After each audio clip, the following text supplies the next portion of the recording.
안녕하십니까, 여러분. 7월 6일 구약 공부를 시작하겠습니다.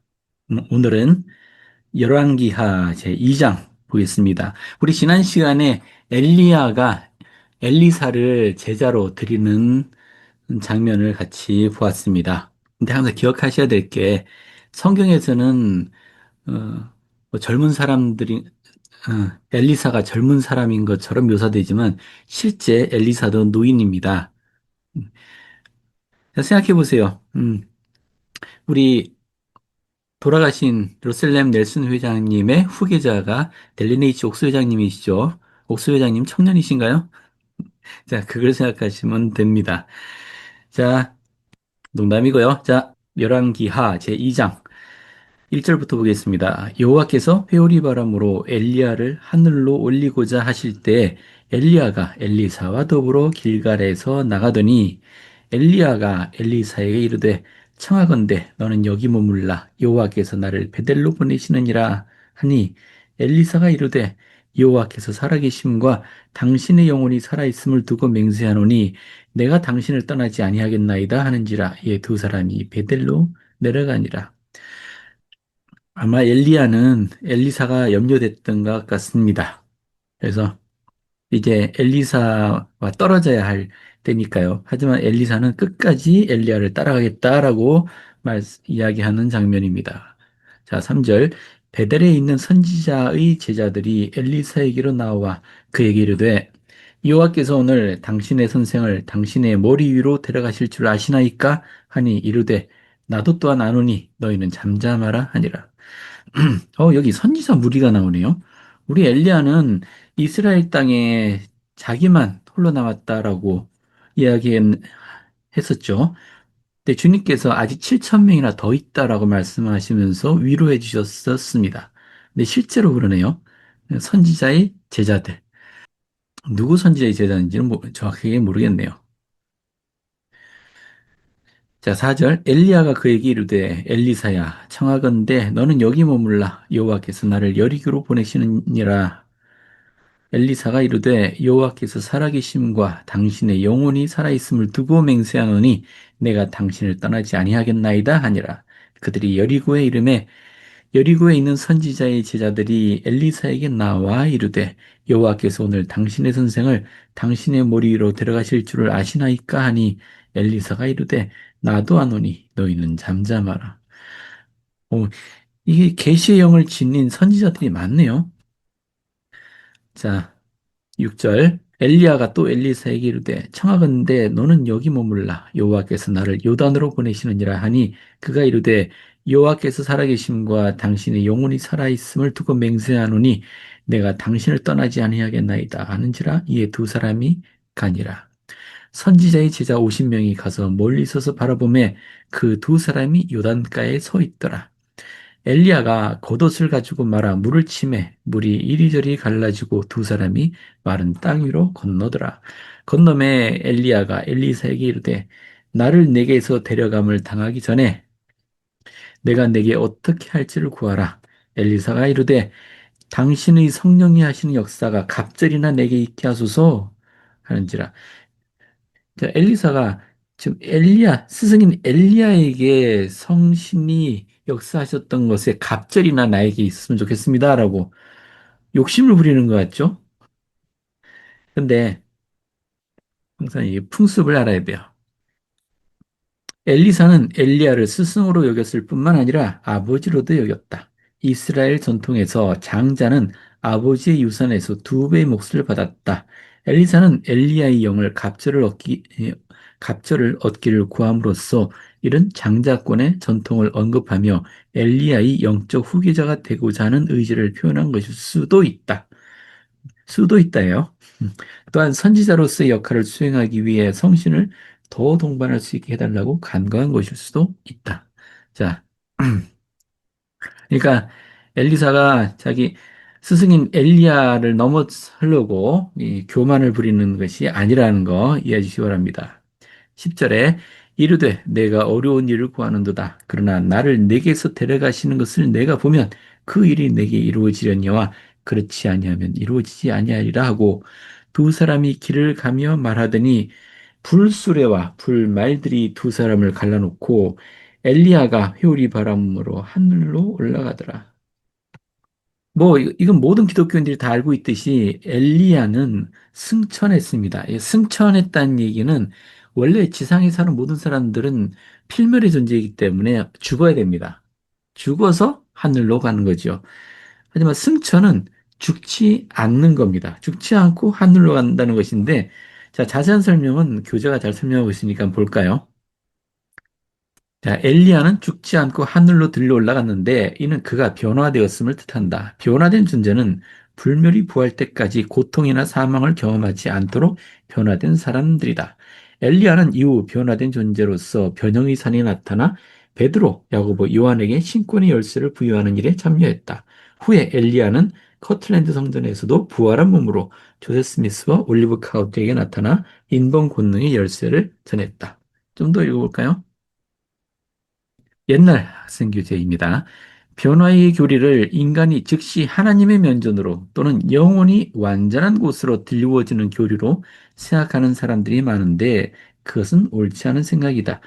자, 일반 기독교인들은 이 사후 세계에 대해서 깊이 알지 못하기 때문에 저 하늘로 갔다는 얘기는 하나님 면전으로 돌아갔다, 천국에 갔다 이렇게 생각하지만 그렇지 않은 거죠. 그들이 구하는 곳은 달의 영광의 반차로 그러한 사람들을 위해 준비된 곳이다. 영의 세계도 아니고 별도의 장소가 있나 봅니다.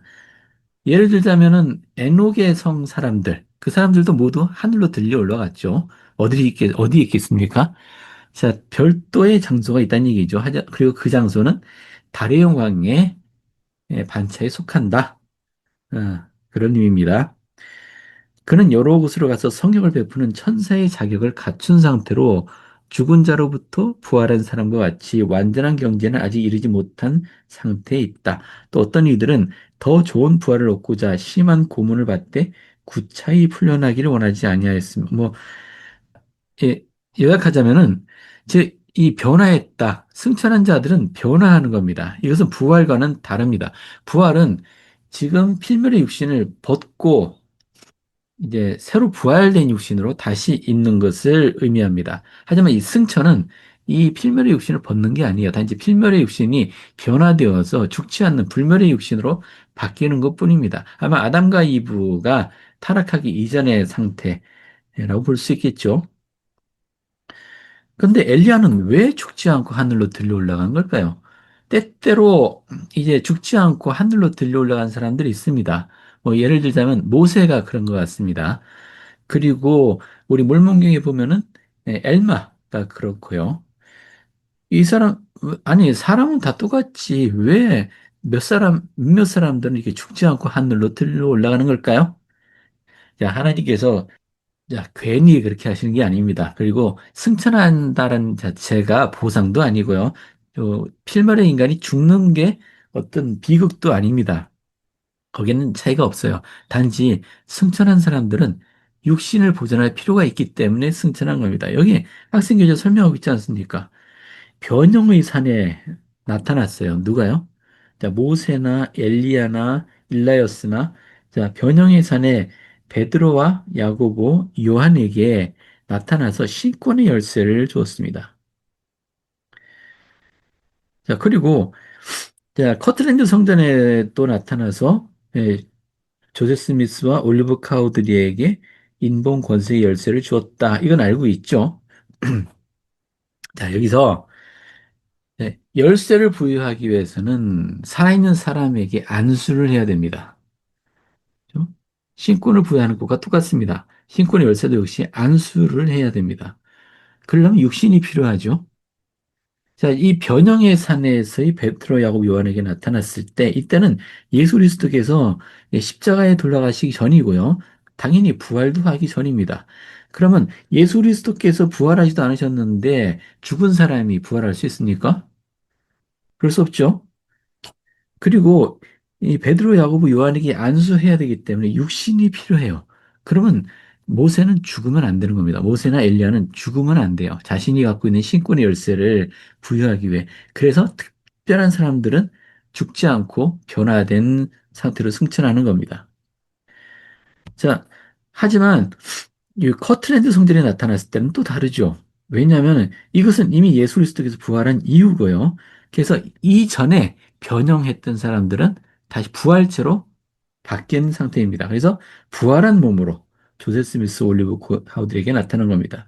자, 이거 기억하세요. 예수 그리스도께서 부활하시기 이전에 육신으로 성령을 베풀 필요가 있기 때문에 승천을 한 것이고 예수 그리스도 부활 이후에는 이제 변형된 육신이 아니고 부활한 육신으로 완전체로 어, 존재하게 됩니다. 이 사람들은.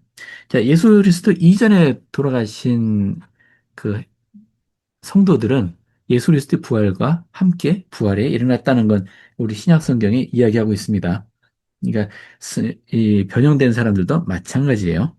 자, 이해되셨습니까? 왜 엘리야가 하늘로 올리워 가야만 했었는지, 왜 특별한 특권을 갖느냐라고 생각하시겠지만 특권이라기보다 어떤 사명을 위해서다. 자, 12절. 엘리사가 보고 소리 지르되 내 아버지여 내 아버지여 이스라엘이 병고와 그 마병이야 하더니 다시 보이지 아니하는지라. 이에 엘리사가 자기 옷을 잡아 둘러 찢고, 옷을 잡아 찢는 것은 슬픔을 표현하는 거죠. 이제 어, 꽤 함께 시간을 보냈던 스승이 하늘로 갔으니까요. 예. 자, 13절에 그리고 엘리야의 몸에서 떨어진 겉옷을 주워 가지고 돌아와 요단 언덕에 서서. 왜 엘리야 몸에서 겉옷이 떨어진 걸까요? 엘리야가 떨친 걸까요? 실수로? 아마 엘리야가 이렇게 예, 구름과 번개에 둘러싸일 때 일부러 옷을 던졌을 겁니다. 처음 엘리사를 만났을 때 그의 머리 위에다가 겉옷을 던졌던 것처럼 예, 자기가 입고 있던 외투를 던져준 겁니다. 자, 이것은 어떤 의미일까요? 자, 엘리야의 겉옷은 엘리야가 지닌 권세를 상징했다. 이 겉옷이 처음 언급된 것은 열왕기상 19장으로 엘리야는 엘리사를 후계자로 지정하기 위해 이 겉옷을 엘리사 위에 던졌다. 엘리야가 하늘로 들려 올라갔을 때 엘리사에게 맡겨진 겉옷은 엘리야의 선지자 부름과 권세가 공식적으로 엘리사에게 넘어간 것을 상징했다. 그러니까 사람들이 엘리사가 입고 있는 이 겉옷을 보면은 아, 저분이 엘리야 뒤를 이은 분이구나라는 것을 쉽게 알아볼 수도 있겠죠. 자,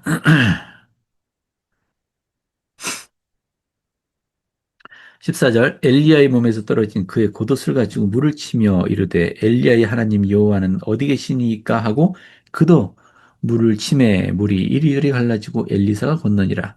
맞은편 여리고에 있는 선지자의 제자들이 그를 보며 말하기를 엘리야의 성령이 하시는 역사가 엘리사 위에 머물렀다 하고 가서 그에게로 나아가 땅에 엎드려 그에게 경배하고 그에게 이르되 당신의 종들에게 용감한 사람 50명이 있으니 청하건대 그들이 가서 당신의 주인을 찾게 하소서. 염려하건대 여호와의 성령이 그를 들고 가다가 어느 산이나 어느 골짜기에 던지셨을까 하나이다 하니라. 엘리사가 이르되 보내지 말라 하나 무리가 그로 부끄러워하도록 강청함에 보내라 한지라. 그들이 50명을 보냈더니 사흘 동안을 찾되 발견하지 못했다. 하나님이 엘리야를 들어 가시다가 떨칠까 봐 혹시 떨쳤을까 봐 염려된다. 그럼 시신이라도 좀 찾아서 장사 지내야 되지 않겠냐? 이- 이런 얘기인데, 이건 좀 우습네요. 자, 엘리사가 여리고에 머무는 중에 무리가 그에게 돌아오니 엘리사가 그들에게 이르되 내가 가지 말라고 너희에게 이르지 아니하였느냐 하였더라. 뭐, 이 다음에는 엘리사가 몇 가지 기적을 행하는 이야기인데요. 그렇게 썩 중요한 건 아니니까 오늘은 여기까지 할까요? 자, 엘리야가 죽지 않고 승천을 해야만 했던 이유, 그리고 엘리야의 겉옷을 엘리사에게 넘겨줌으로써 이제 선지자, 단순한 선지자가 아니고요, 교회 장으로서의 그 지위를 엘리사에게 공식적으로 넘겨주었다라는 것을 이해하시면 좋겠습니다. 자, 여기까지 하겠습니다.